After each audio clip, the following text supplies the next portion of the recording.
Hello bachcho, let's read the given question. The question says a train has just completed a U-curve in a track which is semicircle. The engine is at forward end of the semicircular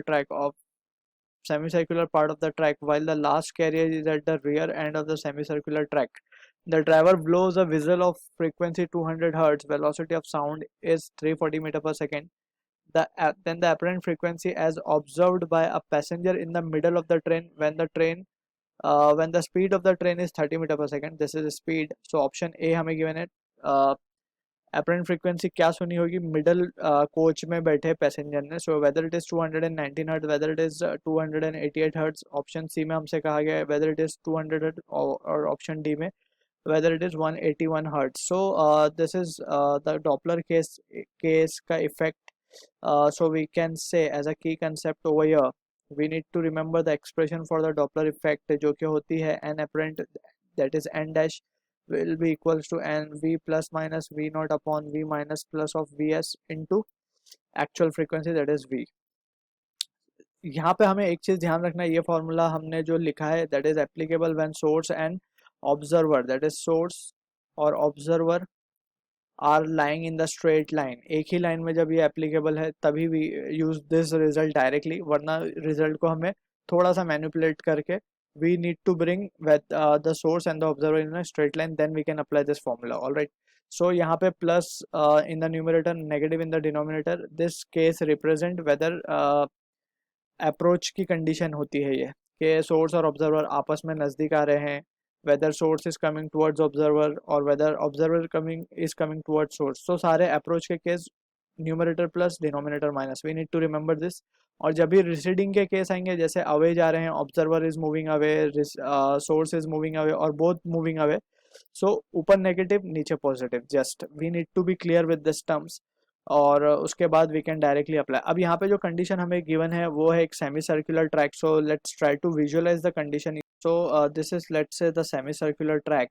अब इस semi circular track पे वो train चल रही है. Alright, so here we can show the engine हमारी यहाँ पे है and it is been moving in this direction with speed VT हम कह देते हैं.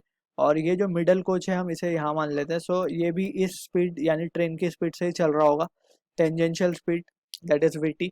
अब इन दोनों को एक ही लाइन पे हमें लेना है, that is velocity of observer और वेलोसिटी ऑफ सोर्स. तो यहाँ पे ये हमारा सोर्स है और this is the observer. Alright, so यहाँ पे इन्हें एक ही लाइन पे लाने का तरीका ये है, we can join the line. अब इसी लाइन पे इन दोनों वेलोसिटीज के हम कंपोनेंट ले लें, सो वी कैन गेट. सो यहाँ पे अगर हम बात करें, सो this will represent what, this will represent the component of, इस सोर्स को हम यहाँ लिख देते हैं. सो कंपोनेंट ऑफ वीटी यहाँ पे आ जाएगा और उसी तरीके से वीटी का एक कंपोनेंट यहाँ पे आ जाएगा जो कि ऑब्जर्वर की वेलोसिटी हो जाएगा. Alright, so this will be what, this will be VS और this will be what, this will be velocity of observer. अब इसी को ढूंढने के लिए what we will do is, हमें पता है कि अगर हम यहाँ से एक परपेंडिकुलर ड्रॉ करें और यहाँ से एक परपेंडिकुलर ड्रॉ करें, सो ये both will be the radius. Alright, और अगर ये दोनों रेडियस है, so this angle will be what 45 degree और ये 45, तो ये भी 45 degree. Alright, so we can say v और ये 45, so then we can say this will also be 45. so v naught को हम from the figure we can write, v naught को हम लिख सकते हैं vt cos 45. alright, जो कि हो जाएगा vt हमें गिवन है 30 cos 45 will be 30/√2 metre per second. alright, similarly अगर हम बात करें वेलोसिटी ऑफ सोर्स की, तो सोर्स क्या है हमारे लिए, सोर्स भी एक vt का कंपोनेंट. vt का जो भी कंपोनेंट यहाँ बनेगा, अगर दिस इज 45, सो यहाँ से ये भी 45, देन दिस विल ऑल्सो भी 45. सो वीटी भी हमारा क्या आ जाएगा, VT will also come, V S will also come VT cos 45, जो कि हमारे को देगा answer 30/√2 again. So this is meter per second. So this is how the velocity of observer और सोर्स को हमने एक ही लाइन पे लेकर आए और we have got their values as well.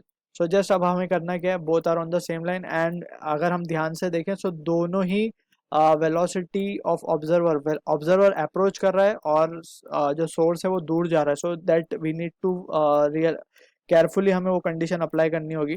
Therefore हम कह सकते हैं, देयरफॉर जो apparent frequency heard by the passenger हम उसे एन डैश बोलते हैं. So n dash will be equals to, अब हम पहले ऑब्जर्वर की बात करें, सो ऑब्जर्वर नजदीक आ रहा है, सो ऑब्जर्वर नजदीक आ रहा है, that means v plus v naught आएगा. ऑलराइट, ये चीज और नीचे अगर हम ध्यान से देखें तो सोर्स दूर जा रहा है, सोर्स दूर जा रहा है, मतलब अगेन ये नीचे प्लस हो जाएगा.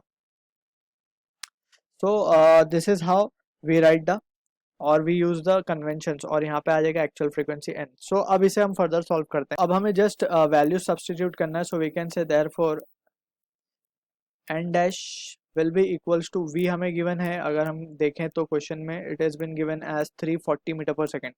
सो 340 प्लस ऑफ ये हमें मिला है 30/√2 divide by 340 plus 30/√2 again. Alright, और इनटू जो actual frequency that is given by the train वो है 200 hertz. Alright, so 200 hertz. Okay, so from here we can say this will cancel out, और हमारे पास जो चीज़ बचेगी वो बचेगी just 200. And this will be the answer to the given question, जो कि मैच होगा हमारा ऑप्शन सी के साथ. I hope you understood the solution. All the best.